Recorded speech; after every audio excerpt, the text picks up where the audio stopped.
نحمده ونصلي على رسوله الكريم اما بعد فاعوذ بالله من الشيطان الرجيم بسم الله الرحمن الرحيم رب اشرح لي صدري ويسر لي امري واحلل عقدة من لساني يفقهوا قولي عن ابي هريرة قال قال رسول الله صلى الله عليه وسلم ان الله قال من عادى لي وليا فقد آذنته بالحرب۔ ابو ہریرہ رضی اللہ عنہ سے روایت ہے، وہ کہتے ہیں کہ رسول اللہ صلی اللہ علیہ وسلم نے فرمایا، بے شک اللہ تعالیٰ کا ارشاد ہے کہ جس نے میرے کسی ولی یعنی دوست سے دشمنی کی اس کے خلاف میری طرف سے اعلان جنگ ہے۔ یعنی اللہ تعالیٰ ایسے بندے سے خود نبٹ لے گا جو اللہ کے دوستوں سے دشمنی رکھتا ہے، اور میرا بندہ جن جن عبادتوں کے ذریعے سے میرا قرب حاصل کرتا ہے ان میں سے کوئی عبادت مجھے اتنی پسند نہیں جس قدر وہ عبادت پسند ہے جو میں نے اس پر فرض کی ہے۔ یعنی اللہ تعالیٰ کی سب سے زیادہ پسندیدہ عبادتیں کون سی ہیں؟ جو اللہ تعالیٰ نے ہم پر فرض کی ہیں، مثلا فرض نماز، فرض روزے، فرض حج، فرض زکوٰۃ، ان کا درجہ کہیں زیادہ ہے۔ عام طور پر ہم نفل کی طرف زیادہ راغب ہوتے ہیں کہ اس کا ثواب ہوگا بہت، کوئی شک نہیں اس میں ہوتا ہے، لیکن فرائض کی اپنی ویلیو ہے۔ فرائض جو ہیں وہ انسان کو اللہ سبحانہ تعالیٰ کے قریب کرتے ہیں۔ حدیث دوبارہ پڑھتی ہوں، اور میرا بندہ جن جن عبادتوں کے ذریعے سے میرا قرب حاصل کرتا ہے ان میں سے کوئی عبادت مجھے اتنی پسند نہیں جس قدر وہ عبادت پسند ہے جو میں نے اس پر فرض کی ہے۔ تو ہمیں سب سے پہلے توجہ دینی چاہیے اپنے فرائض پورے کرنے کی طرف، اس کے بعد نوافل کی طرف بھی آنا چاہیے۔ کیوں؟ فرمایا کہ میرا بندہ نوافل کے ذریعے سے مجھ سے اتنا قریب ہو جاتا ہے کہ میں اس سے محبت کرنے لگ جاتا ہوں۔ نوافل کے ذریعے میں اس سے محبت کرنے لگ جاتا ہوں۔ تو گویا اگر ہم فرض نماز کے بعد نفل نماز ادا کرتے ہیں تو اس سے ہمیں کیا حاصل ہوگا؟ اللہ تعالیٰ اس بندے سے محبت کرنے لگتے ہیں۔ کیا آپ پسند کرتے ہیں کہ اللہ تعالیٰ آپ سے محبت کرے؟ تو پھر نفلی عبادات کا اہتمام کیجیے۔ صرف فرض نماز پڑھ کے مت اٹھ جائیے، سنت کا، نفل کا اہتمام کیجیے۔ صرف رمضان کے روزے رکھ کے فارغ نہ ہو جائیے، بلکہ رمضان کے بعد شوال اور شوال کے بعد بھی نفلی روزوں کا اہتمام کیجیے۔ صرف زکوٰۃ دے کر فارغ نہ ہو جائیے، بلکہ صدقہ خیرات کو اپنی زندگی کا ایک حصہ بنا لیجیے۔ یہ سب چیزیں اللہ کا قرب حاصل کرنے کا ذریعہ۔ صرف حج کر کے فارغ نہ ہو جائیے کہ میں نے اپنا فریضہ ادا کر دیا، بلکہ عمرے پر عمرے کا بھی اہتمام کیجیے۔ یہ ساری عبادات یعنی نفلی عبادات جو ہیں یہ آپ کو اللہ تعالیٰ کا قرب عطا کریں گی، اللہ تعالیٰ کی محبت عطا کریں گی۔ پھر اللہ تعالیٰ فرماتے ہیں اس حدیث قدسی میں، جب میں اس سے محبت کرنے لگ جاتا ہوں تو میں اس کا کان بن جاتا ہوں جس سے وہ سنتا ہے، اس کی آنکھ بن جاتا ہوں جس سے وہ دیکھتا ہے، اس کا ہاتھ بن جاتا ہوں جس سے وہ پکڑتا ہے، اور اس کا پاؤں بن جاتا ہوں جس سے وہ چلتا ہے۔ اگر وہ مجھ سے مانگے تو میں اسے دیتا ہوں، اگر وہ مجھ سے پناہ کا طالب ہو تو میں اس کو پناہ دیتا ہوں۔ یعنی اس کے کان، آنکھ، ہاتھ، پاؤں سب اللہ کی اطاعت میں لگ جاتے ہیں، اللہ سبحانہ تعالیٰ کی نافرمانی کے کام چھوڑ کر اللہ تعالیٰ کی فرمانبرداری کے کاموں میں لگ جاتے ہیں۔ ان اعضاء سے اللہ تعالیٰ نیکیاں کرنے کی توفیق دیتا ہے، اور پھر اس شخص کی دعائیں قبول ہونے لگتی ہیں۔ اگر وہ مجھ سے مانگے تو میں اسے دیتا ہوں، اور اگر وہ مجھ سے پناہ کا طالب ہو یعنی کسی شر سے بچنے کے لیے اللہ کی پناہ لینا چاہتا ہو تو اللہ تعالیٰ اس کو پناہ بھی دیتے ہیں۔ میں کسی چیز میں تردد نہیں کرتا جس کو میں کرنے والا ہوتا ہوں، یعنی اللہ تعالیٰ فعال لما یرید، جو چاہتا ہے کر لیتا ہے، لیکن ایک کام میں تردد ہوتا ہے، اور وہ کیا ہے؟ جو مجھے مومن کی جان نکالتے وقت ہوتا ہے۔ وہ موت کو بوجہ تکلیف پسند نہیں کرتا، اور مجھے بھی اسے تکلیف دینا اچھا نہیں لگتا۔ تو بہرحال اگر آپ فرض عبادات کے ساتھ ساتھ نفلی عبادت کا اہتمام کرتے ہیں تو اس سے آپ اللہ تعالیٰ کے قریب ہوتے ہیں، اللہ تعالیٰ کی محبت پاتے ہیں، دعائیں قبول ہوتی ہیں، تکلیفوں اور شر سے پناہ ملتی ہے، اور انشاءاللہ موت بھی آسان ہو جائے گی۔ تو آج ہم بات کریں گے شوال کے روزوں کی بطور خاص اور نفلی روزوں کی بطور عام۔ رمضان کے روزے تو ہم پر فرض ہیں، لیکن بات ہے نفلی روزوں کی جو شوال میں ہی رکھنے شروع کر دیے جاتے ہیں۔ نفلی روزہ وہ ہوتا ہے جو فرض سے زائد ہوتا ہے، فرض کے علاوہ ہوتا ہے، فرض کی قضا نہیں ہوتی، نفل اس میں نفل کی نیت نہیں ساتھ شامل کر لیتے۔ وہ روزہ جو خالصتاً اپنی خوشی سے رکھا گیا، دل کی خوشی سے، کسی مجبوری سے نہیں، کسی کے کہنے پر نہیں، کسی کے پریشرائز کرنے پر نہیں، اپنے دل کی محبت اور اپنے دل کی خوشی سے۔ اور اس لیے بھی نہیں کہ بس روزہ رکھنا ہے، سارے لوگ رکھ رہے ہیں، اگر میں نہیں رکھوں گی تو لوگ کہیں گے تم نے شوال کے روزے نہیں رکھے، اور مجھے سب کو بتانا تو ہے کہ میں بھی رکھ رہی ہوں۔ یا یہ کہ مجھے روزہ رکھنا بہت پسند ہے، اس سے صحت اچھی ہو جاتی، اس کے بہت سے طبی فائدے ہیں، اس لیے بھی نہیں، صرف اللہ کی رضا کے لیے، خلوص نیت کے ساتھ، کیونکہ اگر آپ ایسا کریں گے تو یہ روزہ آپ کو اللہ کا قرب عطا کرے گا، اللہ تعالیٰ کی رضا حاصل کر سکیں گے، اللہ تعالیٰ کی محبت حاصل کر سکیں گے۔ یہ آپ کے لیے تزکیہ نفس اور خواہشات سے جنگ کرنے کا ذریعہ بھی ہے، اپنی خواہشات کو کنٹرول کرنے کا ذریعہ۔ یہ وہ آتا نا قرآن مجید میں، وَنَهَى النَّفْسَ عَنِ الْهَوَىٰ فَإِنَّ الْجَنَّةَ هِيَ الْمَأْوَىٰ، جس نے اپنے نفس کو خواہش سے روک لیا تو جنت اس کا ٹھکانہ ہو۔ تو روزے میں انسان اپنی خواہشات کو کنٹرول کرتا ہے اور اس کے ساتھ ساتھ پھر وسیع اجر بھی ملتا ہے اللہ تعالیٰ سے۔ روزہ جہنم کی آگ سے 70 برس دور کرنے والا عمل ہے۔ صحیح مسلم کی روایت میں آتا ہے، ابو سعید خدری سے روایت ہے کہ رسول اللہ صلی اللہ علیہ وسلم نے فرمایا، جو بندہ بھی اللہ تعالیٰ کے راستے میں ایک دن روزہ رکھتا ہے، ایک دن، اللہ تعالیٰ اس دن کی وجہ سے اس کے چہرے کو 70 برس کی مسافت تک آگ سے دور کر دیتا ہے۔ یعنی اتنا دور جہنم سے ہو جاتا ہے انسان جب ایک دن بھی اللہ کی خاطر روزہ رکھتا ہے، اور جہنم کی گہرائی بھی 70 سال کی مسافت کے برابر ہے۔ ابو ہریرہ کہتے ہیں کہ قسم ہے اس ذات کی جس کے ہاتھ میں ابو ہریرہ کی جان ہے، بے شک جہنم کی گہرائی 70 سال کی مسافت کے برابر ہے۔ یعنی جہنم کے اندر اگر کوئی چیز پھینکی جائے تو تہ تک پہنچنے میں اس چیز کو کتنے سال لگتے ہیں؟ 70 سال لگتے ہیں۔ اتنی گہری ہے، ڈونگی ہے جہنم، اندر ہے، کیسا اندھیرا ہوگا۔ پھر جن لوگوں نے بیسمنٹس میں رہنے کا کوئی ایکسپیرینس کیا ہو تو آپ کو معلوم ہوگا کیسی گھبراہٹ ہوتی۔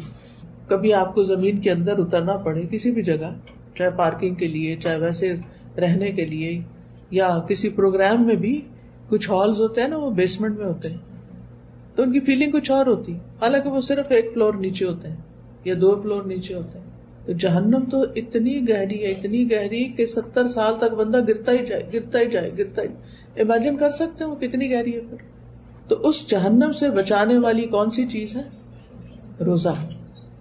نبی صلی اللہ علیہ وسلم نے فرمایا، جس شخص نے اللہ کی راہ میں ایک دن روزہ رکھا تو اللہ تعالیٰ اس کے اور آگ کے درمیان ایسی خندق بنا دیتا ہے جتنا کہ زمین اور آسمان کے درمیان فاصلہ ہے، یعنی اتنا دور ہو جاتا ہے انسان جہنم سے۔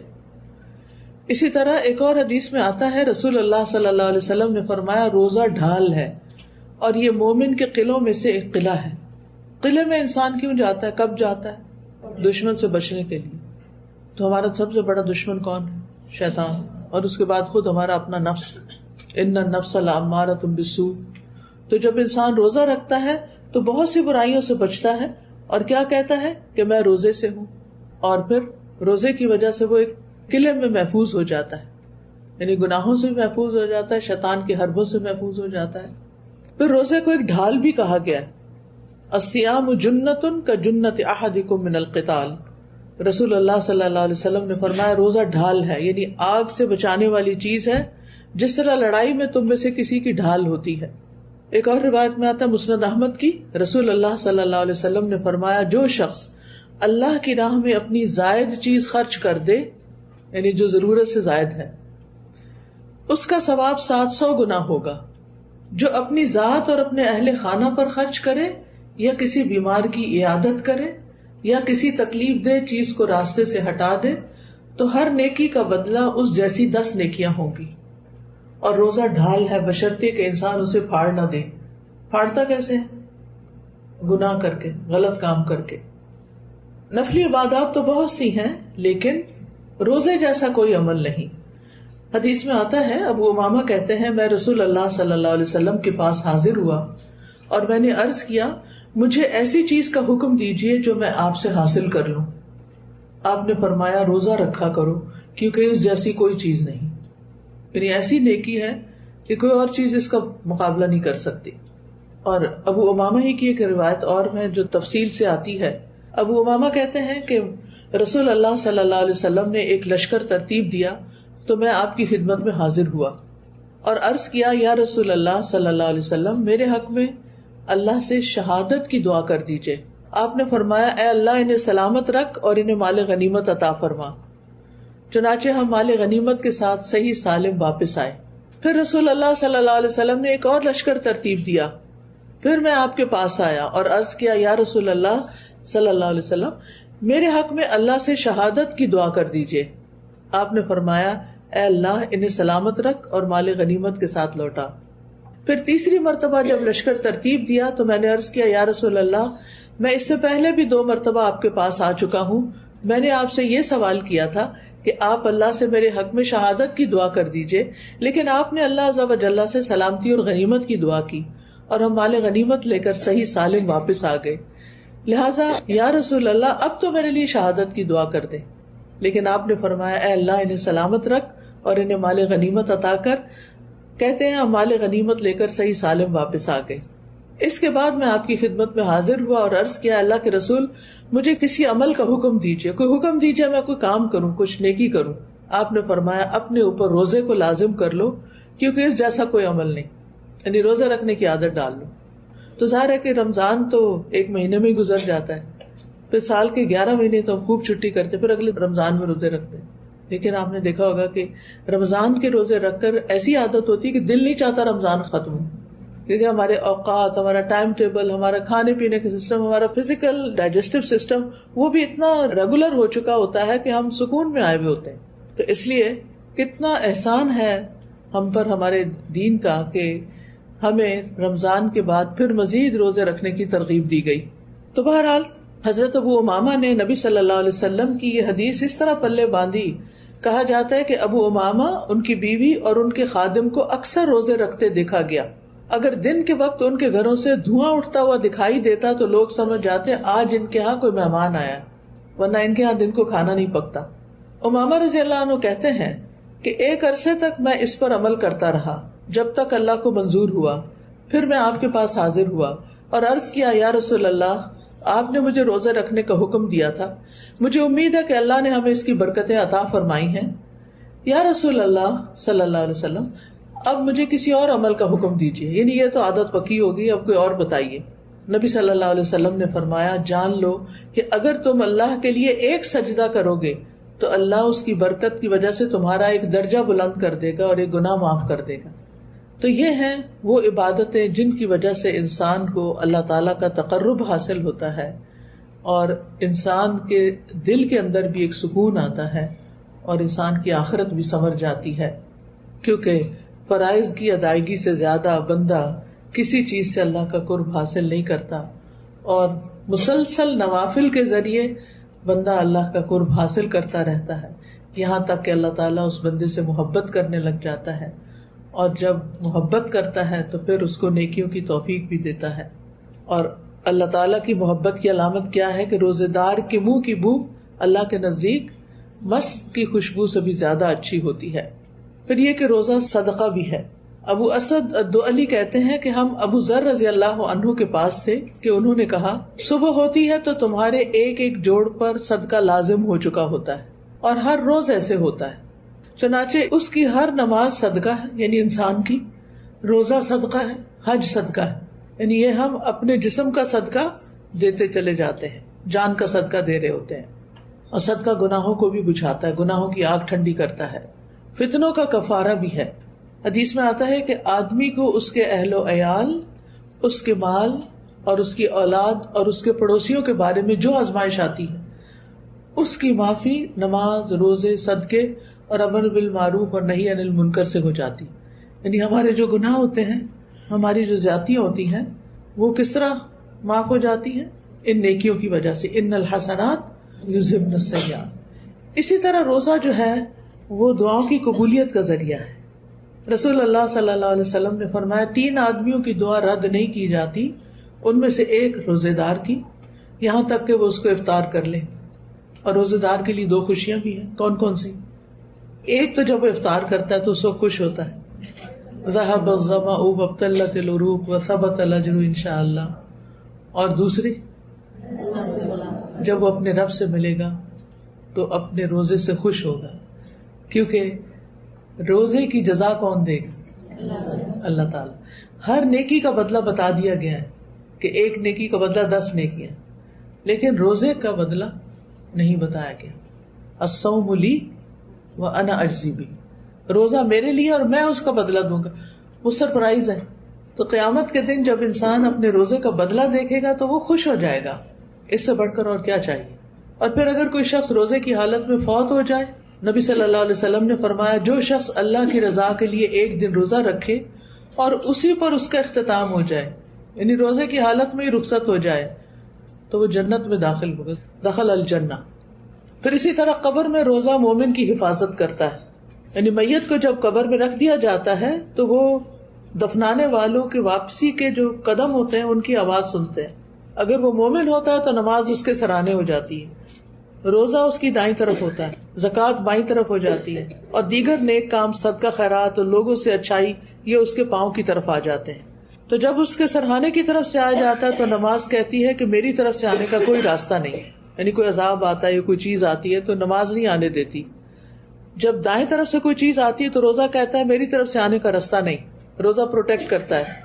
بائیں طرف سے آتا ہے زکوٰۃ کہتی ہے میری طرف سے آنے کا بھی کوئی راستہ نہیں. اور اگر پاؤں کی طرف سے کوئی چیز آنا چاہتی ہے تو دیگر نیک اعمال، صدقہ، نماز، نیکی، لوگوں سے حسن سلوک، وہ کہتے ہیں کہ میری طرف سے بھی آنے کا کوئی راستہ نہیں. اور اس طرح انسان قبر میں بھی صحیح سلامت محفوظ ہوتا ہے. قیامت کے دن بھی روزہ سفارش کرے گا. کیا کہے گا روزہ؟ اے رب، میں نے دن کے وقت اسے کھانے اور خواہشات کی تکمیل سے روکے رکھا، اس کے بارے میں میری سفارش قبول فرمائی، یعنی اس کو بخش دیجیے اور اس کی سفارش قبول کر لی جائے گی. اسی طرح قرآن مجید بھی سفارش کرے گا. ابو امامہ جن کا ذکر پیچھے گزرا ہے، ان کی ایک اور روایت بھی ملتی ہے مسند احمد میں.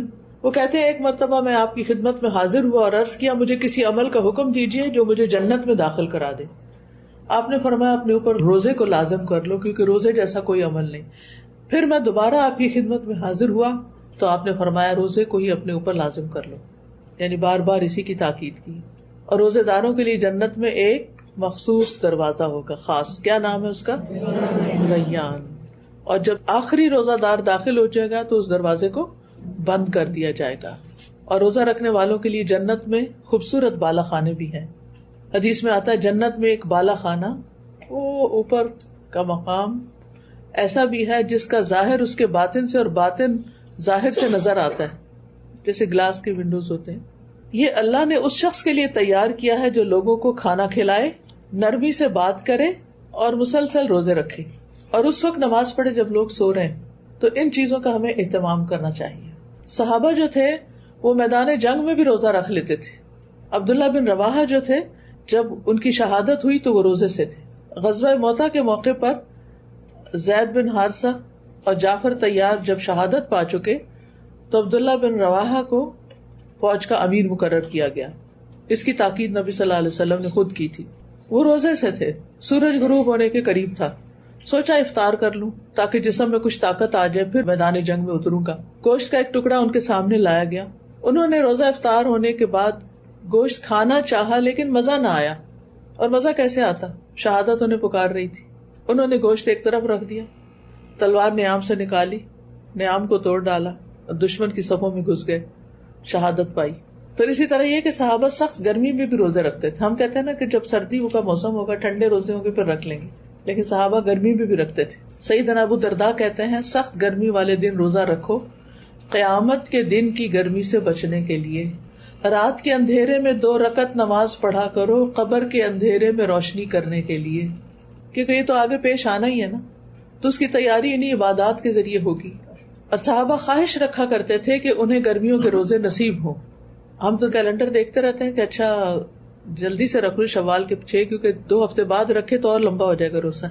عامر بن قیس رضی اللہ عنہ بصرہ سے شام کے علاقے میں آئے، سیریا میں. وہاں حضرت امیر معاویہ جو تھے وہ خلیفہ تھے، شام ان کا دارالخلافہ تھا. تو انہوں نے عامر بن قیس صحابی تھے رضی اللہ عنہ، ان سے پوچھا کہ کوئی آپ کی ضرورت ہو، کوئی حاجت ہو تو بتائیں، اور بار بار کہا تو ہر بار وہ کہتے کہ میری کوئی ضرورت نہیں ہے. جب انہوں نے بہت اصرار کیا حضرت معاویہ نے، تو کہنے لگے میری حاجت یہ ہے کہ مجھ پر بصرہ کی گرمی لوٹا دو تاکہ روزہ مجھ پر سخت ہو جائے، کیونکہ تمہارے شہر میں روزہ بہت ہلکا ہے، یعنی روزے کا ایک مزہ بھی چکھوں. کیا ان کی تمنائیں تھی، کیا خواہشات تھی.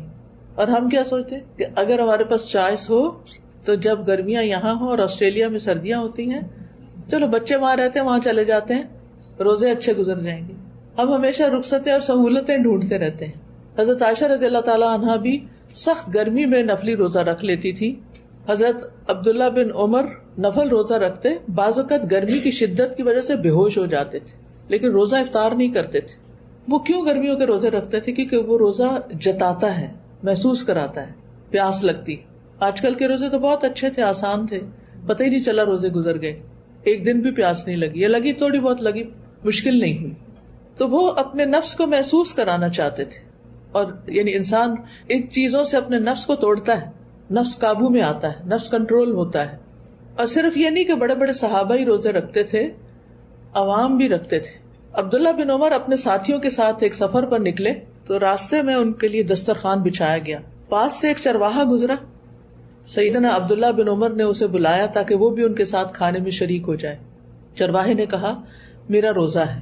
سیدنا ابن عمر نے تعجب سے کہا اتنی سخت گرمی میں اور ان دشوار گزار گھاٹیوں میں، یعنی تم ان پتھروں کے اوپر بکریوں کے پیچھے بھاگ رہے ہو اور روزہ رکھ کے؟ اس نے کہا میں ان گزرنے والے دنوں میں جلدی کر رہا ہوں، زندگی گزرتی جا رہی ہے اور میں نیکی کمانے میں جلدی کر رہا ہوں کہ مجھے زیادہ نیکی مل جائے تھوڑے وقت میں. حضرت عبداللہ بن عمر اس پر بڑے حیران ہوئے، کہنے لگے کیا تم اپنی ایک بکری ہمیں فروخت کر دو گے جس کا گوشت ہم تمہیں بھی کھلائیں گے اور تم اپنا روزہ افطار کر لو؟ یعنی نفلی روزہ کھولنے کی اجازت ہے، ہم بکری ذبح کریں گے، کھانا پکائیں گے، تمہیں بھی کھلائیں گے، تو تمہارے لیے آسانی ہو جائے گی اور ہم تمہیں بکری کی قیمت بھی دے دیں گے. چرواہا کہنے لگا یہ بکریاں میرے مالک کی ہیں، میری نہیں، یعنی میں نہیں بیچ سکتا، یہ امانت ہے. عبداللہ بن عمر نے اس کا امتحان لینے کے لیے کہا، ٹیسٹ کرنے کے لیے، تم اپنے مالک سے کہہ دینا کہ اس بکری کو بھیڑیا کھا گیا. یعنی یہ نہیں کہ جھوٹ سکھا رہے تھے بلکہ ٹیسٹ کر رہے تھے کہ کیا کہتا ہے. یہ سن کے چرواہا چل دیا، جواب نہیں دیا، اور اپنی انگلی آسمان کی طرف اٹھا کر کہنے لگا تو اللہ کہاں ہے؟ یعنی مالک کو تو دھوکہ دے دوں گا، اللہ کو تو نہیں دے سکتا. سیدنا ابن عمر اس کی بات سے متاثر ہو کر بار بار یہ دہراتے رہے کہ اللہ کہاں ہے. پھر آپ مدینہ منورہ واپس آئے تو اس چرواہے کو اس کے مالک سے خرید لیا، بکریاں بھی خرید لی، چرواہے کو آزاد کر دیا اور بکریاں تحفے میں دے دی. یہ نیکی کا وہ صلہ ہے جو اللہ دنیا میں بھی دیتا ہے. تو آپ سوچئے کیسے لوگ تھے جو جنگلوں بیابانوں میں، گرمیوں کی لمبی دوپہروں میں جب لوگ آرام کر رہے ہوتے ہیں تو یہ وہاں جانور چراتے، کام کاج کے لیے دھوپ میں پھرتے اور ساتھ ساتھ روزہ رکھ کر عبادت کے لیے اپنے آپ کو وقف کرتے. یعنی معاش کی فکر بھی کرتے تھے، کام کاج بھی کرتے تھے اور ساتھ عبادت سے غافل بھی نہیں ہوتے تھے. ہم لوگ روزہ رکھ لیں تو پھر آدھا دن سو کے گزار لیتے ہیں تاکہ آدھا دن تو کٹ جائے اور باقی آدھا دن کچھ کام وام کر کے گزار لیں گے. وہ کیسے لوگ تھے؟ وہ علم والے تھے، چاہے معاشرتی اعتبار سے وہ بہت بڑا سٹیٹس نہیں رکھتے تھے لیکن اللہ کے یہاں ان کا بڑا مقام تھا. انہیں نبی صلی اللہ علیہ وسلم کا یہ فرمان معلوم تھا کہ اس شخص کے لیے دوہرا اجر ہے جو اپنے دنیاوی مالک کا بھی حق ادا کرے، یعنی اگر کہیں جاب کرتا ہے، سروس کرتا ہے تو وہ بھی پوری کرے، اور اپنے حقیقی مالک کا حق بھی ادا کرے، یعنی ساتھ عبادت بھی کر رہا ہے اور ساتھ اپنی جاب بھی کر رہا ہے. تو بہرحال صحابہ کو روزے رکھنا بہت پسند تھا. معاذ بن جبل کے بارے میں آتا ہے کہ ان کی وفات کا وقت قریب آیا تو انہوں نے اس خواہش کا اظہار کیا اور کہنے لگے افسوس، سخت روزوں میں لگنے والی پیاس ختم ہو جائے گی، یعنی دنیا سے جا رہا ہوں تو میں اس پیاس کو مس کروں گا. انہیں پتا تھا کہ سفر میں روزہ چھوڑنے کی اجازت ہے، رخصت ہے، لیکن روزے کے اجر کا بھی علم تھا، اس لیے وہ آیت کے اس حصے پر عمل کرتے تھے، وَأَن تَصُومُوا خَيْرٌ لَكُمْ، اگرچہ رخصت ہے لیکن اگر تم روزہ رکھ لو تو بہت اچھا ہے، یعنی جو رکھ سکتا ہے وہ ضرور رکھ لے. اور اکثر صحابہ جو تھے وہ سفر میں بھی روزہ رکھ لیا کرتے تھے کیونکہ نبی صلی اللہ علیہ وسلم نے فرمایا چاہے تو روزہ رکھ لو، چاہے تو افطار کرو. امام احمد بن حنبل کے بارے میں آتا ہے کہ وہ بھی گرمیوں میں روزے رکھتے، بعض اوقات بے ہوش ہو جاتے روزے کی وجہ سے تو ان کے چہرے پہ پانی چھڑکا جاتا. اب ہم کچھ بات کریں گے شوال کے 6 روزوں کی. شوال کے روزے رکھنا ایک مسنون عمل ہے، ایک سنت کی پیروی ہے جس کے بارے میں احادیث میں ترغیب دلائی گئی ہے۔ صحیح مسلم کی روایت ہے ابو ایوب انصاری رضی اللہ عنہ سے، انہوں نے بیان کیا کہ رسول اللہ صلی اللہ علیہ وسلم نے فرمایا، جو آدمی رمضان کے روزے رکھے پھر اس کے بعد شوال کے 6 روزے رکھے تو یہ ہمیشہ روزہ رکھنے کی طرح ہے، گویا آپ نے سارا سال روزہ رکھا۔ من صام رمضان ثم اتبعہ 6 من شوال، یہ سارے سال کے روزے کیسے ہو گئے؟ کیونکہ من جاء بالحسنۃ فلہ عشر امثالھا، جو ایک نیکی لائے گا اس کے لیے اس جیسی 10 نیکیاں ہیں، یعنی پورے رمضان کے روزے اجر میں 10 مہینوں کے روزوں کے برابر ہیں۔ ایک مہینہ برابر ہے کس کے؟ 10 کے۔ اور شوال کے 6 روزے 2 مہینوں کے برابر ہو گئے، کیونکہ 3 روزے 30 دنوں کے برابر ہو گئے اور پھر 3 30 کے تو 2 مہینے بن گئے، یہ سارے سال کے روزے بن گئے، 12 مہینے کے بن گئے، 36 360 ہو گئے۔ تو ہجری کیلنڈر میں تو 360 ڈیز ہی ہوتے ہیں نا۔ اب سوال یہ پیدا ہوتا ہے کہ اگر کوئی بیمار ہے یا مریض ہے یا کوئی شرعی عذر ہے اور اس نے رمضان میں کچھ روزے چھوڑے ہیں تو کیا اس کے لیے لازم ہے کہ وہ شوال کے روزوں سے پہلے وہ روزے رکھے؟ جی ہاں، کیونکہ رمضان کے روزے فرض ہیں اور شوال کے نفل ہیں۔ رمضان کے روزے نہیں رکھے تو پوچھ ہوگی، اگر شوال کے نہیں رکھے تو پوچھ نہیں ہوگی۔ تو اس لیے اگر رمضان میں کوئی بیمار ہو گیا، ایک آدھ روزہ چھوڑ دیا یا پیریڈز کی وجہ سے کچھ روزے چھوٹ گئے، اب شوال میں پہلے ان کی قضا دی جائے، ان کو پورا کیا جائے۔ کیوں؟ تاکہ انسان کے ذمے کچھ باقی نہ رہے۔ زندگی اور حالات کا کسی کو بھی علم نہیں کہ زندگی کب ختم ہو جائے یا حالات کیسے ناسازگار ہو جائیں، کوئی بیماری آ جائے، کوئی مصروفیت آ جائے کہ انسان کے لیے مشکل ہو جائے۔ لیکن بات یہ ہے کہ اگر کوئی شخص شوال کے روزے رمضان کے چھوٹے ہوئے روزوں سے پہلے رکھ لے تو کیا اس کو یہی اجر و ثواب ملے گا؟ اگر وہ رمضان کے روزے قضا کر کے رکھے گا تو پھر تو یہی ثواب ملے گا۔ اور بعض علماء کہتے ہیں کہ اگر اس نے قضا نہیں رکھے اور ویسے رکھ لیے تو وہ خاص فضیلت حاصل نہیں ہوگی، بعض کہتے ہیں ہو جائے گی کیونکہ اس کی نیت ہے کہ وہ اپنے قضا روزے بھی رکھے۔ تو احتیاط اسی میں ہے کہ پہلے چھوٹے ہوئے روزے رکھ لیے جائیں اور اس کے بعد قضا روزے رکھے جائیں۔ اب یہ جو نفلی روزے ہوتے ہیں ان کے کچھ خاص مسائل بھی ہوتے ہیں جو فرضی روزوں سے مختلف ہوتے ہیں۔ نمبر 1 یہ ہے کہ فرض روزے کی طرح سنت یا نفل روزے کے لیے رات سے ہی نیت کرنا ضروری نہیں۔ فرض روزے میں تو ہم رات کو ہی نیت کر لیتے ہیں نا کہ صبح اٹھنا ہے، روزہ رکھنا ہے۔ اگر فجر کے بعد دن کے کسی بھی حصے میں روزہ رکھنے کا ارادہ ہو جائے اور فجر کے بعد سے کچھ کھایا پیا نہیں تو روزہ رکھنا جائز ہے۔ مثلاً آپ نے آدھا دن کچھ نہیں کھایا، آپ مثلاً صبح نماز پڑھ کے پانی بھی نہیں پیا، کچھ بھی نہیں کھایا، سو گئے، ظہر کے وقت اٹھے تو آپ کہتے ہیں آدھا دن تو گزر ہی گیا ہے، اب میں روزہ ہی رکھ لوں، تو آپ رکھ سکتے ہیں، ٹھیک ہے۔ باقی آدھے دن کا آپ کچھ نہیں کھائیں اور آپ کا روزہ ہو جائے گا، یہ فرق ہے۔ لیکن رمضان کے روزے میں یہ نہیں کر سکتے، اس میں روزہ رکھنے سے پہلے ہی نیت کرنی ہوگی روزہ رکھنے کی۔ امام بخاری نے اس مسئلے پہ ایک باب بھی باندھا ہے، باب اذا نوى بالنہار صوما، کہ اگر کوئی شخص دن کے وقت روزے کی نیت کرے تو کیا روزہ ہوگا یا نہیں۔ اور اس سلسلے میں صحابہ کے کچھ آثار کی طرف بھی اشارہ کیا ہے جن میں حضرت حذیفہ کا اثر بھی ہے کہ جس میں اس بات کا ذکر ہے کہ ایک دفعہ یعنی حضرت حذیفہ نے ظہر کے بعد نفلی روزے کی نیت کی، تو ایسا کیا جا سکتا ہے۔ اسی طرح نفلی روزہ پورا کیے بغیر افطار کر لینے سے کوئی گناہ نہیں ہوتا۔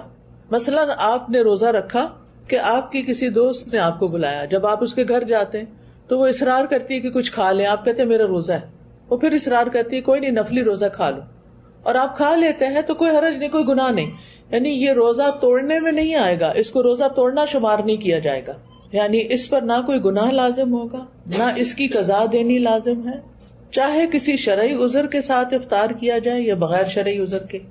اسی طرح اگر آپ نے مثلا روزہ رکھا اور آپ کو سر درد شدید ہو گئی اور آپ چاہتے ہیں کہ دوا لے لیں تو روزہ کھول سکتے ہیں۔ صحیح مسلم میں حضرت عائشہ سے روایت ہے، ایک دن رسول اللہ صلی اللہ علیہ وسلم نے مجھ سے فرمایا، اے عائشہ کیا تمہارے پاس کھانے کی کوئی چیز ہے؟ تو میں نے عرض کیا، اللہ کے رسول ہمارے پاس کوئی چیز نہیں۔ آپ نے فرمایا تو پھر میں روزے سے ہوں۔ اس کے بعد رسول اللہ صلی اللہ علیہ وسلم باہر تشریف لے گئے تو ہمارے پاس ہدیہ بھیجا گیا۔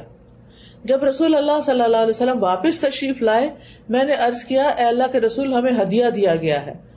اور میں نے آپ کے لیے بھی کچھ محفوظ کر کے رکھا ہے، سنبھال کے رکھا ہے. آپ نے فرمایا وہ کیا ہے؟ تو میں نے عرض کیا وہ حیث ہے. حیث کہتے ہیں کھجور، گھی اور پنیر سے بنا ہوا کھانا، حلوہ ہی ہوا ایک طرح سے.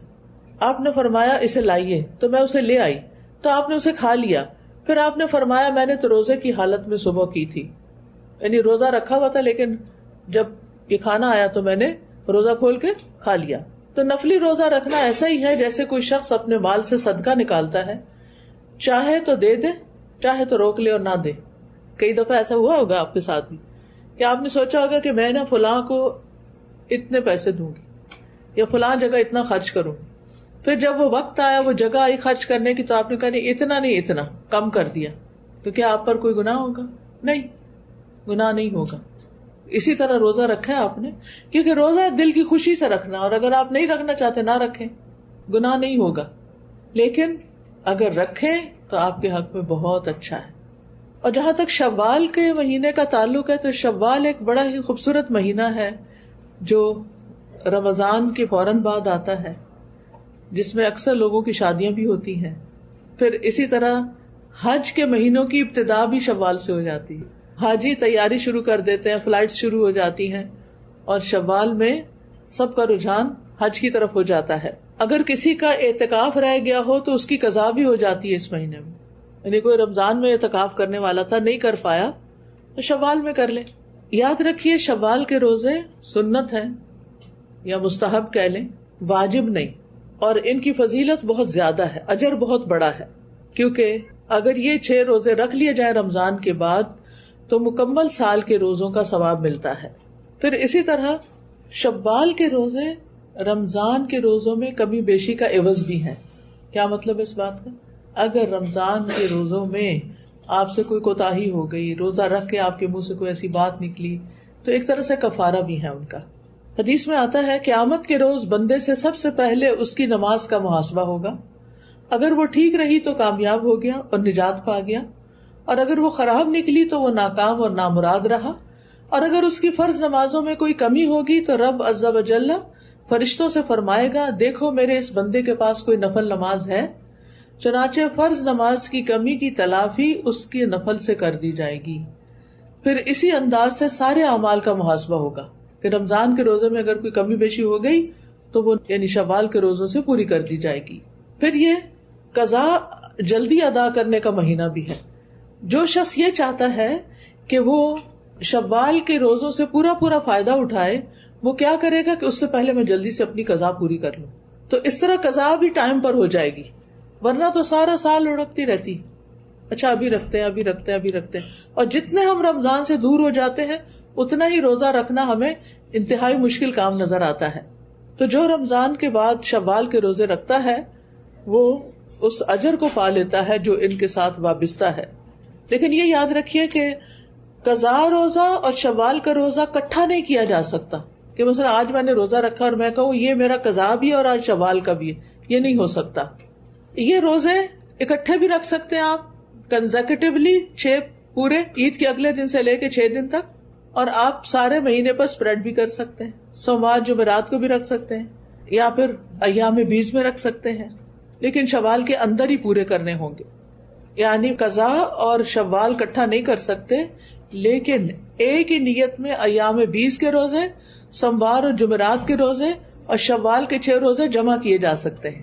یعنی نفلی روزے آپس میں جمع کیے جا سکتے ہیں کہ آپ نے سب کی نیت کر لی. آج سوموار ہے مثلا تو میں سوموار کا روزہ بھی رکھ رہی ہوں اور شوال کا روزہ بھی رکھ رہی ہوں، اور اتفاق سے آج ایام بیز بھی ہے تو 3 نیتیں کٹھی ہو گئی. ایسا کیا جا سکتا ہے، لیکن فرض اور نفل کٹھے نہیں ہو سکتے.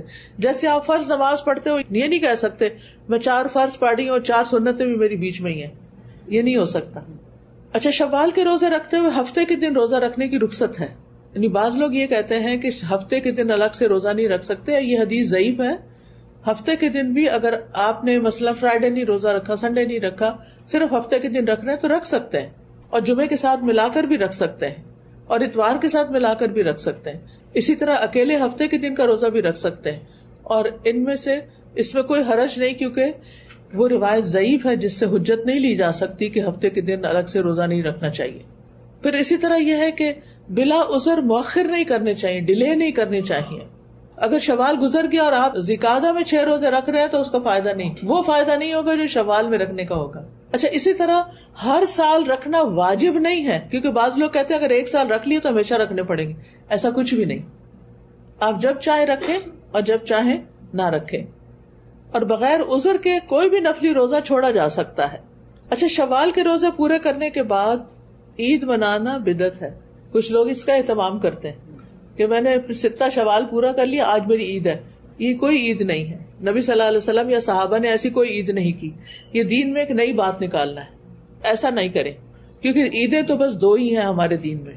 لوگوں نے ایک تیسری بھی بنا لی، عید میلاد النبی، اس کی بھی کوئی حیثیت نہیں. اور یہ 6 شوال کے بعد بھی عید منانا، اس کی بھی کوئی حیثیت نہیں. اور پھر شوال میں شادی کرنا، حضرت عائشہ رضی اللہ عنہا سے نبی صلی اللہ علیہ وسلم نے شوال میں نکاح کیا اور شوال میں ہی ان کی رخصتی ہوئی. تو اس لیے کہا جاتا ہے کہ شوال میں نکاح کرنا مستحب ہے نبی صلی اللہ علیہ وسلم کی پیروی کرتے ہوئے، کیونکہ جاہلیت کے زمانے میں لوگ شوال کے مہینے میں نکاح کرنا اور کروانا منحوس سمجھتے تھے. حضرت عائشہ پسند کرتی تھی کہ اپنے رشتہ دار عورتوں کی رخصتی شوال میں کریں. اور بعض لوگوں کا عقیدہ یہ ہے کہ 2 عیدوں کے بیچ میں شادی نہیں کرنی چاہیے، تو یہ بھی غلط ہے. کسی بھی مہینے میں شادی کی جا سکتی ہے اور کسی بھی دن میں کی جا سکتی ہے. تو روزے رکھتے ہوئے یہ جو روزے رکھ رہے ہیں آپ اپنی نیتوں تھوڑی وسیع کر لیں. ایک یہ کہ اللہ ان روزوں کی وجہ سے میرے رمضان کے روزوں میں کوئی کمی بیشی ہو گئی ہو تو آپ اس کو پورا کر دیں. دوسرا یہ کہ رمضان کی نعمت کا شکر ادا کر رہے ہیں کہ اللہ تیرا شکر ہے تو انہیں رمضان پورا کروا دیا. اب ہم شوال میں شکرانہ ایک طرح سے ادا کر رہے ہیں. پھر یہ ہے کہ اللہ تعالیٰ کی اطاعت پر ثابت قدمی، کہ جس طرح 30 دن ہم ثابت قدم رہے اب بھی ہم ثابت قدم رہ سکتے ہیں، یعنی اطاعت پر ثابت قدمی. اور اچھے خاتمے کی امید بھی رکھیں کہ ہو سکتا ہے کہ اسی روزے کی حالت میں دنیا سے چلی جاؤں. رمضان تو ایک ابتدا ہوتی ہے، ایک ٹریننگ پیریڈ ہوتا ہے، اس کی اپلیکیشن آپ سارا سال پھر کرتے ہیں. اور پھر 11 مہینوں کے بعد رمضان کا جو ٹریننگ پیریڈ ہے اس کو تھوڑا سا لمبا کر دیا گیا. جیسے موسیٰ علیہ السلام کو 30 راتوں کے لیے بلایا گیا تو 40 کر دی گئی.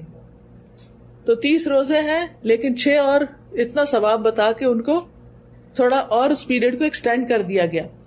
اچھا، شوال کے علاوہ بھی کوئی نفلی روزے ہوتے ہیں؟ یوم عرفہ کا روزہ، عاشورہ اور محرم کا روزہ، پیر جمعرات کا روزہ، ایام 20 کے روزے، محرم کا روزہ، ہر مہینے کے 3 روزے، اور صوم داؤدی بھی. صوم داؤدی پتہ ہے نا آپ کو؟ رسول اللہ صلی اللہ علیہ وسلم نے حضرت عبداللہ ابن عمر سے فرمایا اللہ تعالیٰ کے نزدیک سب سے زیادہ پسندیدہ روزے داؤد علیہ السلام والے روزے ہیں، اور سب سے پسندیدہ نماز بھی داؤد علیہ السلام کی نماز ہے. وہ پہلی آدھی رات تک سوتے اور تہائی رات قیام کرتے، پھر رات کا 6واں حصہ دوبارہ سو جاتے. وہ ایک دن ناغہ کرتے اور ایک دن روزہ رکھتے، سارا سال ایسے ہی کرتے تھے. پھر اسی طرح یہ ہے کہ اگر ہفتے کا ایک دن انسان روزہ رکھ لیتا ہے نا تو باقی دنوں میں بھی اجر ملتا ہے اس کو. عبداللہ ابن عمر کہتے ہیں کہ رسول اللہ صلی اللہ علیہ وسلم نے فرمایا تم ایک دن کا روزہ رکھو، یہ تمہارے لیے باقی دنوں کا بھی اجر بن جائے گا. تو انہوں نے عرض کیا میں تو اس سے زیادہ کی طاقت رکھتا ہوں. آپ نے فرمایا تو 2 دنوں کا روزہ رکھو، یہ تمہارے لیے باقی دنوں میں بھی اجر بن جائے گا. انہوں نے عرض کیا میں تو اس سے بھی زیادہ کی طاقت رکھتا ہوں. تو آپ نے فرمایا تو 3 روزے رکھ لو اور یہ تمہارے باقی دنوں میں بھی اجر کا باعث بن جائیں گے. انہوں نے کہا میں اس سے زیادہ کی طاقت رکھتا ہوں. تو آپ نے فرمایا 4 دن رکھ لو اور یہ تمہارے لیے باقی دنوں میں اجر کا باعث بنے گا. اس نے عرض کیا میں تو اس سے بھی زیادہ کی طاقت رکھتا ہوں. تو آپ نے فرمایا تو وہ روزے رکھ لو جو اللہ تعالیٰ کے یہاں سب سے فضیلت والے ہیں، اور وہ داؤد علیہ السلام کے روزے ہیں. ایک دن وہ روزہ رکھتے تھے اور ایک دن افطار کرتے تھے. اچھا، سوموار اور جمعرات کا روزہ کیوں رکھا جاتا ہے؟ اس دن اعمال اللہ تعالیٰ کی طرف اٹھائے جاتے ہیں. اسامہ بن زید کہتے ہیں کہ میں نے کہا ہے اللہ کے رسول آپ کبھی اس قدر روزے رکھتے ہیں کہ لگتا ہے آپ چھوڑیں گے نہیں، اور کبھی اس قدر چھوڑتے ہیں لگتا ہے کہ رکھیں گے نہیں، مگر 2 دنوں کا ضرور رکھتے ہیں. آپ کے عمومی روزوں میں آ جائیں تو فبہا، ورنہ آپ کا روزہ خصوصاً ان دنوں میں ہوتا. آپ نے فرمایا کون سے 2 دن؟ میں نے کہا سوموار اور جمعرات. آپ نے فرمایا یہ 2 دن ایسے ہیں کہ ان میں رب العالمین کے ہاں اعمال پیش ہوتے ہیں، اور میں چاہتا ہوں کہ میرے عمل پیش ہوں تو میں روزے سے ہوں. آپ نے سوموار کے روزے کی اہمیت اس طرح بھی بتائی. آپ سے پوچھا گیا کہ سوموار کے روزے کے بارے میں بتائیے، تو آپ نے فرمایا یہ وہ دن ہے جس میں مجھے پیدا کیا گیا، اور اسی دن مجھے مبعوث کیا گیا، اور اسی دن مجھ پر وحی نازل کی گئی. تو سوموار کا دن ہفتے کے دنوں میں سے ایک اہم دن ہے جمعے کے بعد، حضرت عائشہ کہتی ہے کہ بے شک رسول اللہ صلی اللہ علیہ وسلم خوب کوشش سے طلبگار رہتے تھے شعبان، پیر اور جمعرات کے روزوں کے، یعنی پوری محنت اور کوشش سے یہ روزے رکھتے تھے۔ ابن عمر کہتے ہیں کہ رسول اللہ صلی اللہ علیہ وسلم ہر ماہ میں 3 روزے رکھتے تھے، ایک تو مہینے کی پہلی پیر کو، اور دوسرا اس کے بعد کی جمعرات کو، اور پھر تیسرا اس کے بعد کی جمعرات کو، اور اس طرح ایک مہینے میں 3 روزے پورے کر لیتے، یعنی ایک جمعرات اور 2 سومواروں کا روزہ۔ ایک تو نا ایام 20 کے 3 روزے، اور ایام 20 کے علاوہ اگر آپ ان 3 دنوں میں پیریڈ سے ہیں یا نہیں رکھ سکتے اکٹھے تو آپ اس ترتیب سے بھی رکھ سکتے ہیں، یعنی ایک دن سوموار کا، اگلے ہفتے جمعرات کا، اور پھر دوبارہ سوموار کا۔ اور اسی طرح قمری مہینے کی 13ویں، 14ویں اور 15ویں رات کو چاند زیادہ چمکتا ہے تو ان کو پھر ایام 20 کہا جاتا ہے، اس میں بھی روزہ رکھا جا سکتا ہے۔ نبی صلی اللہ علیہ وسلم نے فرمایا ہر مہینے 3 روزے اور ایک رمضان کے بعد دوسرے رمضان کے روزے رکھنا ساری عمر کے روزوں کے برابر ہے۔ یعنی اگر کسی کو یہ نصیب ہو جائے کہ ہر رمضان کے روزے رکھے اور پھر ہر مہینے 3 روزے رکھے، گویا اس نے پوری زندگی روزوں میں گزاری، باب الریان سے داخلہ ہو جائے گا۔ پھر اسی طرح یہ ہے کہ افضل تو ہے سوموار اور جمعرات کا روزہ رکھنا، لیکن اگر کسی اور دن کا بھی رکھ لے تو بھی ٹھیک ہے، اس کی پرواہ نہیں کرتے تھے کہ کون سے دن کا روزہ ہے۔ ابو عثمان نہدی کہتے ہیں کہ میں ایک مرتبہ 7 دن تک ابو ہریرہ کے ہاں مہمان رہا۔ انہوں نے اپنی بیوی اور خادم کے ساتھ رات کو 3 حصوں میں تقسیم کر رکھا تھا، پہلے ایک آدمی نماز پڑھتا، پھر دوسرے کو جگا دیتا، وہ نماز پڑھتا، پھر وہ سو جاتا اور تیسرے کو جگا دیتا، یعنی ساری رات گھر میں عبادت ہوتی رہتی تھی، ایک اٹھتا پھر دوسرا اٹھتا پھر تیسرا اٹھتا، باری باری سو بھی لیتے اور باری باری عبادت بھی کرتے۔ میں نے پوچھا اے ابو ہریرہ آپ روزہ کس ترتیب سے رکھتے ہیں؟ فرمایا میں تو مہینے کے آغاز میں ہی 3 روزے رکھ لیتا ہوں، شروع میں ہی، اور اگر کوئی مجبوری پیش آئے تو آخر میں بھی رکھ لیتا ہوں۔ اور ابو ہریرہ نے کہا کہ ایک مرتبہ رسول اللہ صلی اللہ علیہ وسلم نے اپنے صحابہ کے درمیان کچھ کھجوریں تقسیم فرمائی، مجھے 7 کھجوریں ملی، جن میں سے ایک ردی کھجور بھی تھی، میرے نزدیک وہ ان میں سب سے زیادہ عمدہ تھی کہ اسے سختی سے مجھے چبانا پڑ رہا تھا۔ یعنی صحابہ کی پازیٹیوٹی دیکھیں، ہر چیز میں مثبت پہلو نکال لیتے ہیں، ٹھیک ہے یہ بہت نرم نہیں، سخت ہے اور دیر تک مجھے کھانے کا موقع مل جاتا ہے، جیسے چوارے ہوتے ہیں نا۔ اور پھر یہ کہ ایک حدیث میں بھی آتا ہے کہ ہر مہینے میں 3 دن کا روزہ بہترین روزہ ہے، اور ایک اور روایت کے مطابق سینہ کے کینے کو دور کرنے کا سبب ہے۔ رسول اللہ صلی اللہ علیہ وسلم نے فرمایا صبر کے مہینے کے روزے یعنی رمضان کے اور ہر مہینے 3 روزے رکھنا سینے کے کینے کو دور کر دیتا ہے، تزکیہ کا باعث ہے۔ ابو ذر کہتے ہیں میں نے رسول اللہ صلی اللہ علیہ وسلم کو فرماتے ہوئے سنا صبر کے مہینے کے روزے اور ہر مہینے کے 3 روزے رکھنا ایسے ہی ہے جیسے ہمیشہ روزہ رکھنا، اس سے سینے کا کینہ دور ہو جاتا ہے۔ میں نے پوچھا کہ سینے کے کینے سے کیا مراد ہے؟ فرمایا شیطانی گندگی، دل میں جو وسوسے آتے ہیں، بے چینی ہوتی ہے، اضطراب ہوتا ہے، ڈپریشن ہوتا ہے، اس کا علاج بھی ہے یہ روزے، اور یہ 3 روزے ایام 20 میں رکھے تو افضل ہے۔ عبداللہ رضی اللہ عنہ کہتے ہیں کہ رسول اللہ صلی اللہ علیہ وسلم ہر مہینے کے درمیان میں پوری چاندنی راتوں والے 3 دن روزے رکھتے تھے، اور عاشورہ کا روزہ 9 اور 10 محرم کا روزہ ہے۔